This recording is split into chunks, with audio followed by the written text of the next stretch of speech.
এই প্রেস ক্লাবকে কেন্দ্র করে আমরা আমাদের গণমাধ্যম কর্মীরা আমরা সকল কাজ করি। আমরা আমাদের ভিতরে কোনো প্রকার হিংসা, বিদ্বেষ, অহংকার, অহমিকা আমরা এটা রাখবো না। আমরা সকলেই ঐক্যবদ্ধভাবে কাজ করব।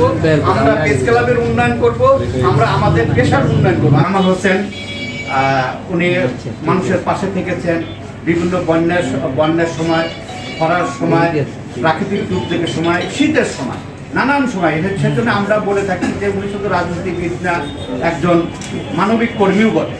ব্যক্তিগতভাবে দুইটা পেশার লোকজনকে খুব সম্মান করি।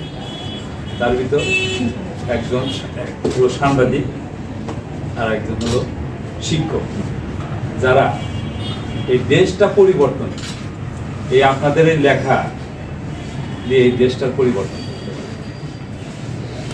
আপনারাই পারেন এই দেশটাকে পরিবর্তন করতে, এই সমাজটাকে পরিবর্তন করতে।